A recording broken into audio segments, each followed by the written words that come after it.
State-ranked matchups, district showdowns, and rivalry matchups in Week 4 of the Texas high school football season. These are the picks.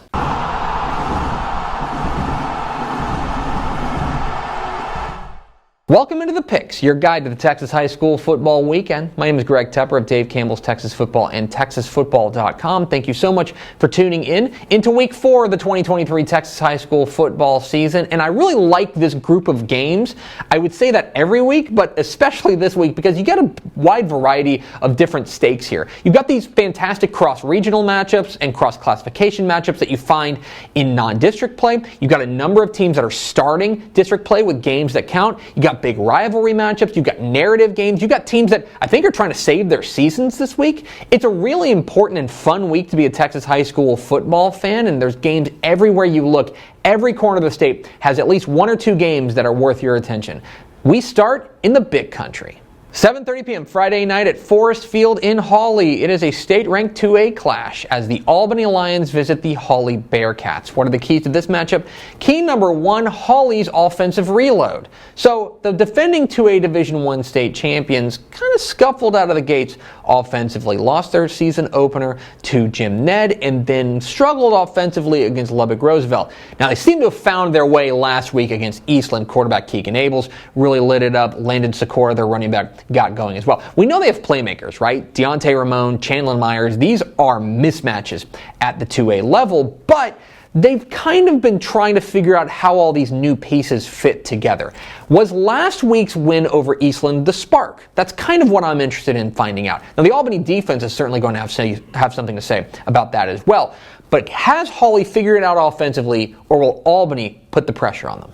Key number two, King of the Hill. Let's talk about Adam Hill, the undisputed star of this Albany team, and he is the classic 2A player, right? He's the team's leading rusher, a hard-charging running back that they are comfortable making the bell cow guy in this offense, the real signature piece of this offense. And oh yeah, he's the team's leading tackler as well on the defensive side, leading a ferocious and fast Albany defense. This is the guy that I think the entire state got to know in the state championship game last year, and he is back for his senior year and looking every bit the part of that leader that Coach Denny Faith always loves to have on his team. This is going to be a really fun matchup to see how this Hawley team deals with Adam Hill on pretty much every snap of this game. As Hill goes, so go the Lions. So, what kind of impact will Adam Hill have on this contest? In key number three, title for title. So let's not ignore the headline of this game, right? It's the matchup of the defending 2A state champs. Hawley won the 2A Division I state championship last year. Albany won the 2A Division II crown. So with that, they're feeling pretty good. Got the belt over their shoulder, feeling pretty darn good in every game. And I think that they have what I like to think of as the champion's advantage. Every time you walk off the bus, the other team is looking at a champion. And they're saying, all right, we got to get past those guys if we want to accomplish our goals. They have that advantage every time they step into a game. Not in this one. Hawley's going to look across the field and say, so what? We've got a state championship. Albany's going to look across the field and be like, what's the big deal? We've got a state championship. So these two teams are looking in a mirror. There's not going to be that kind of mental edge in this game that they're used to having. So which team can handle that look in the mirror better? Who am I picking?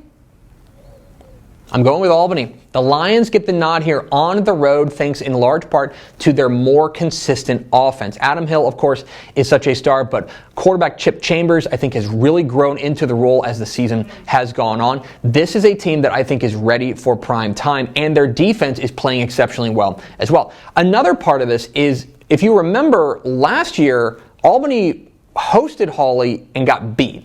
I think they've got revenge on their minds. Now, a big question for me is whether or not Hawley's offense has figured it out. Did something click last week against Eastland, and suddenly they're going to start running with guys like Keegan Abels and Deontay Ramon and Chandler Myers? They've got those weapons to go out and absolutely dominate offensively. We just haven't seen it as consistently as we would hope so far. I think this game's going to be fascinating. I would be really surprised if it wasn't a one-score game, but I think Albany gets the win. Give me the Lions.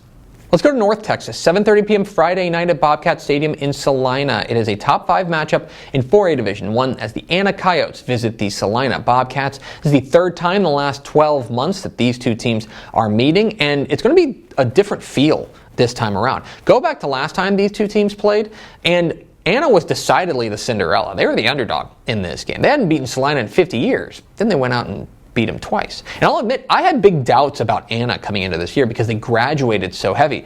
But quarterback Ziondre Williams is a star, and their defense, led by C.J. Miller, I think has stepped up in a big way. Last time we saw them, they were shutting out Aubrey. Their defense is going to need to be good against this Celina team because they can score. My goodness, can they score? Logan Gutierrez and Harrison Williams running the ball. They have been fantastic behind a big offensive line, but I have some questions about that defense, which has given up 76 points in its last 2 games. They're going to need to shore that up against Ziondre Williams and company. I think this game is going to be fantastic. Celina is out for a little bit of revenge. I don't think they get it. I think Anna comes away with the win. Let's go to San Antonio, 7 o'clock Friday night at Ranger Stadium in Spring Branch. It is a District 12 5A Division I opener as the Smithson Valley Rangers take on the San Antonio Wagner Thunderbirds. And this is a fantastic way to open district play. Wagner made a big Week 1 statement by drilling Liberty Hill, but kind of fell back to earth the next week when they lost to Dripping Springs. The flexbone offense for them so far has kind of run hot and cold. They've got some playmakers out there like Braden Prassey. They're going to need to get that offense humming up against a Smithson Valley defense that has been very strong to start the year, led by Jackson Maynard. This game, there's a real argument to be made that this is the district championship game here in the first week of district play, and that's going to give this a little extra spice, a little extra intensity. One thing to remember is that Smithson Valley has historically dominated this matchup. They are 13-2 since 2006 against Wagner. I think that trend continues. Give me the Rangers. In 7 o'clock Friday night at Boerne ISD Stadium, it is a cross-classification matchup as the Gregory-Portland Wildcats visit the Boerne Greyhounds in a non-district affair.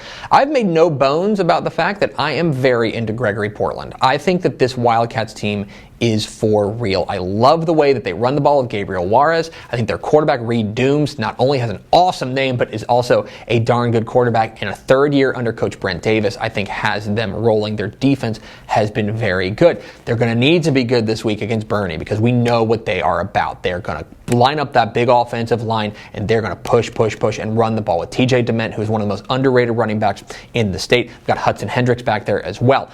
2 concerns for Boerne right now. One, they're banged up. Quarterback Jackson Bays is out for this. They've got freshman quarterback Hank Hendricks in there, and he's performed pretty admirably, but this is a big test against Gregory-Portland. And furthermore, is the defense is a concern. In 2 of their 3 games, they've kind of been lit up, and that's going to be a problem against Gregory-Portland. I think this game has a chance to be really fun. I'm interested to see how Gregory-Portland's defensive front matches up with Boerne's offensive front, but I think the Wildcats go to Boerne and get a win. But those are far from the only big games in Week 4 of the Texas high school football season. Let's get to the lightning round.